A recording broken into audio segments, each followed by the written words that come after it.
நம்ம பக்கத்து ஸ்டேட்டான கேரளால இருந்து பாத்தீங்கன்னா ஒரு பொண்ணு அவளோட வாழ்வாதாரத்தை தேடி ஃபாரின் கண்ட்ரிக்கு போறாங்க. போன இடத்துல அவங்களுக்கு நிறைய பிரச்சனை வந்துச்சு. அந்த பிரச்சனைனால இப்ப அவங்கள தூக்குல போட போறாங்க அந்த கண்ட்ரில. யார் அந்த பொண்ணு? எதுக்காக ஃபாரின் கண்ட்ரிக்கு போனாங்க? அங்க அவங்களுக்கு என்ன பிரச்சனை நடந்துச்சு? எதனால இப்ப அவங்க தூக்குல போட போறாங்க? அப்படின்றத பத்தி இந்த வீடியோ ஃபுல்லா பார்க்கலாம். அதுக்கு முன்னாடி நீங்க நம்ம சேனல் சப்ஸ்கிரைப் பண்ணிருங்க. நீங்க சப்ஸ்கிரைப் பண்ணாதான் இந்த மாதிரி ரெகுலரா வீடியோஸ் போடுறதுக்கு எனக்கு ஒரு சப்போர்ட்டிவ் மோட்டிவா இருக்கும். வாங்க வீடியோக்குள்ள போலாம். நம்மள நிறைய பேர்த்துக்கு ஃபாரின் கண்ட்ரிஸ்க்கு போகணும், அங்க போய் சம்பாதிச்சு நம்ம ஃபேமிலியை நல்லபடியா பாத்துக்கணும் அப்படின்னு நிறைய நினைச்சு வச்சிருப்போம். அந்த மாதிரி ஒரு பெண் தான் இந்த பெண்ணும். இந்த பெண்ணோட பேர் என்னன்னு பாத்தீங்கன்னா நிமிஷா பிரியா. இவங்க பாத்தீங்கன்னா கேரளால ஒரு நார்மலான ஒரு ஃபேமிலி பேக்ரவுண்ட்ல தான் பிறக்குறாங்க. இவங்க அப்பா அம்மா பாத்தீங்கன்னா ஒரு தினக்கூலியா தான் வேலை செஞ்சுக்கிட்டு இருக்காங்க. இவங்களுக்கும் ஓகே நம்ம நல்லா சம்பாதிச்சு நம்ம அப்பா அம்மாவும் நல்லா பாத்துக்கணும் அப்படின்ற ஒரு மைண்ட் செட் தான். அப்படி இருக்கும்போது தான் இவங்களை படிக்க வைக்கிறதுக்காக அங்க இருக்கிற சர்ச்சே முன் வந்து அவங்களுக்கு ஃபீஸ்லாம் பே பண்ணி அவங்க படிக்க வச்சிருக்காங்க. இவங்களும் நர்சிங் முடிச்சிருக்காங்க. நர்சிங் முடிச்சதுக்கு அப்புறம் பாத்தீங்கன்னா 2008ல அவங்களுக்கு எம்என்ல வேலை கிடைக்குது. அவங்களுக்கு எல்லாத்துக்கும் ஒரே சந்தோஷம். ஓகே நம்ம ஃபாரின் போறோம், கண்டிப்பா நல்லா சம்பாதிப்போம், சம்பாதிச்சோம்னா நம்ம அப்பா அம்மா நல்லபடியா பாத்துக்கலாம் அப்படின்னு நினைச்சிருக்காங்க. அந்த தாட்ல தான் 2008ல எம்என்க்கு கிளம்பி போறாங்க. அங்க போயிட்டு நிறைய ஹாஸ்பிட்டல்ல நர்ஸா வேலை பார்த்திருக்காங்க. அவங்க வேலை பார்த்த ஹாஸ்பிட்டல்ல பாத்தீங்கன்னா எல்லா இடத்துலயும் அவங்க நல்ல பேர் தான். ரொம்ப டீசென்டானவங்க, ரொம்ப நல்லவங்க, நல்லா கேரிங்கா பாத்துக்குவாங்க அப்படின்ற பேர் தான் அவங்களுக்கு. இவங்களும் பாத்தீங்கன்னா எமன் போனதுக்கு அப்புறம் வீட்டுக்கு நல்லாவே அமௌண்ட் சென்ட் பண்றாங்க. இது மூலியமா அவங்க ஃபேமிலியுமே கொஞ்சம் நல்லா டெவலப் ஆக ஆரம்பிக்கிறாங்க. அந்த டைம்ல பாத்தீங்கன்னா இவங்களுக்கு மேரேஜ் நடக்குது. இவங்க ஹஸ்பண்ட் யாருன்னு பாத்தீங்கன்னா ஒரு எலக்ட்ரிக்கல் அசிஸ்டண்டா வேலை பார்த்துட்டு இருக்காரு. இவரு எம்என்ல தான் வேலை பார்த்துட்டு இருக்காரு. மேரேஜ் ஆகி இவங்களுக்கு ஒரு குழந்தையும் பிறக்குது. அதுக்கப்புறமா பாத்தீங்கன்னா இவங்களுக்கு ஓகே இத்தனை நாளா நர்ஸாவே வேலை பார்த்துட்டோம், நம்ம சொந்தமா ஒரு கிளினிக் ஆரம்பிக்கலாம் அப்படின்னு யோசிக்கிறாங்க.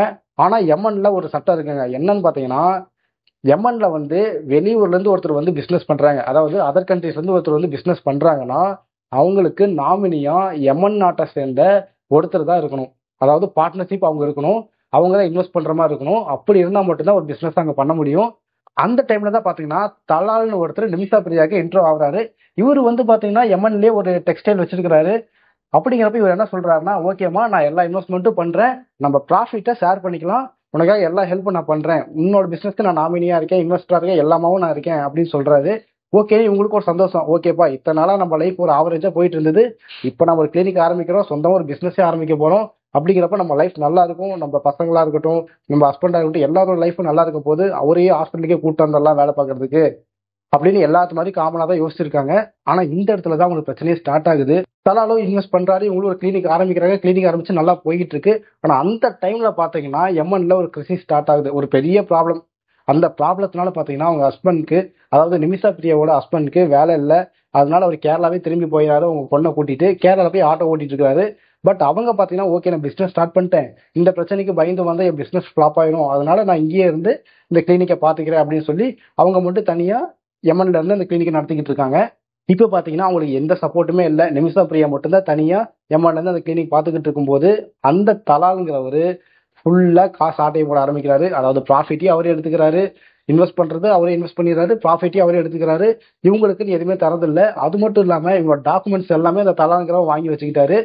அடுத்ததா பாத்தீங்கன்னா நிமிஷா பிரியாவோட வெட்டிங் போட்டோவை எடுத்து அவங்க ஹஸ்பண்டோட போட்டோவை மார்பிங் பண்ணி இவர் போட்டோவை வச்சு இவங்க என் ஒய்ஃப், அதனால இந்த பிசினஸ்ல இருந்து வர அமௌண்ட் எல்லாம் எனக்கு தான் அப்படின்ற மாதிரி ஒரு ஸ்ட்ராட்டஜி கிரியேட் பண்ணிட்டாரு. இதெல்லாம் பார்த்துட்டு பொறுத்துக்க முடியாத நிமிஷா பிரியா என்ன பண்றாங்கன்னு பாத்தீங்கன்னா அங்க இருக்கிற ஒரு லோக்கல் போலீஸ் ஸ்டேஷன்ல கம்ப்ளைண்ட் பண்றாங்க 2017ல. கம்ப்ளைண்ட் பண்ணதுக்கு அப்புறம் பாத்தீங்கன்னா தலால் சொல்றாரு, இந்த போட்டோல காட்டுறாரு, இவங்க என் ஒய்ஃப் தான், இந்த பிசினஸ் என்னோடது, இது ஃபுல் அண்ட் ஃபுல் அமௌண்ட் என்னோட தான், நான் எந்த ஏமாத்து வேலையும் பண்ணல அப்படின்னு சொல்லி போலீஸ்ல சொல்றாரு. இதனால பாத்தீங்கன்னா கேஸ் கொடுத்த நிமிஷா பிரியாவையே ஒரு வாரம் ஜெயில வைக்கிறாங்க.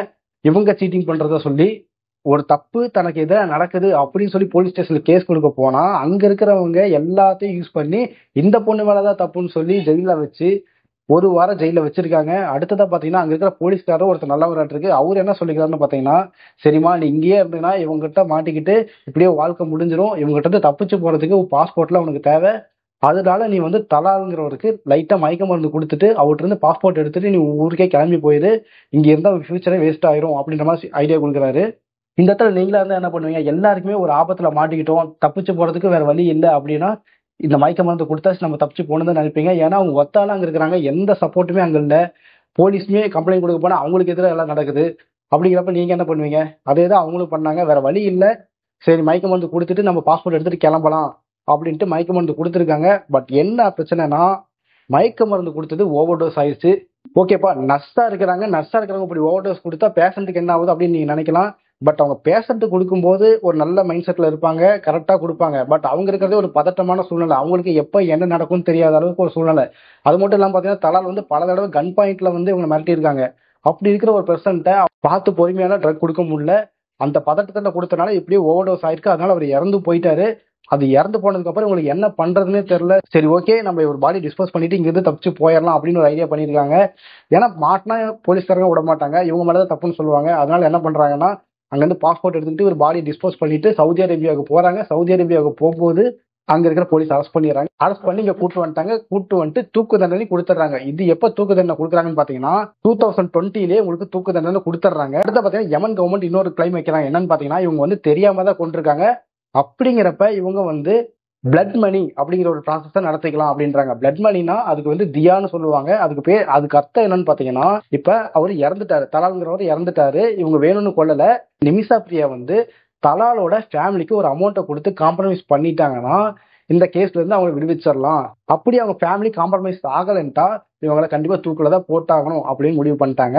அதுக்காக பாத்தீங்கன்னா கேரளால இருந்து நிமிஷாவோட அம்மாவும் கிளம்பி போய் 35 லட்சம் ரூபாய், அதாவது இந்தியா மதிப்புக்கு 35 லட்சம் ரூபாய் காசு கட்டிருக்காங்க, வக்கீல் ஃபீஸ் மட்டுமே. அது எது கட்டியிருக்காங்கன்னா அவங்க ஃபேமிலிட்ட காம்ப்ரமைஸ் பண்றதுக்கு இந்த வக்கீல் ஹெல்ப் பண்றேன்னு சொன்னனால இவங்க வந்து அவ்வளவு பெரிய பணக்காரங்களா கிடையாது. அவங்க லேண்டை எல்லாம் வித்து தான் 35 லட்சம் ரூபாய் கட்டியிருக்காங்க. அது மட்டும் இல்லாம அவங்க ஃபேமிலிக்கு 3 to 4 கோடி வரைக்குமே கம்பன்சேஷன் கேட்பாங்கன்னு அந்த வக்கீல் சொல்லியிருக்காரு. பட் ஏன்னா அவங்க ஃபேமிலிட்ட அந்த வக்கீலால பேசவே முடியல.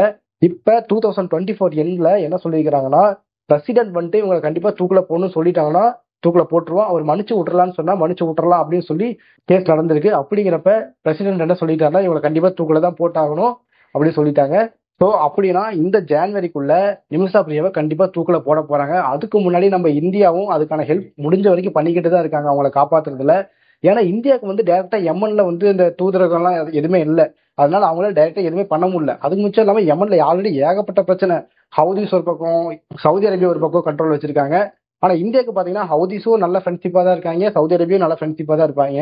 ஸோ இந்தியாவும் சரி, நிமிஷாவோட ஃபேமிலியும் சரி, 2 பேருமே பயங்கரமா ஏதாவது ஒரு பண்ணி அவங்க பொண்ணை காப்பாத்தி ஆகணும் அப்படின்னு சொல்லி போராடிக்கிட்டு இருக்காங்க.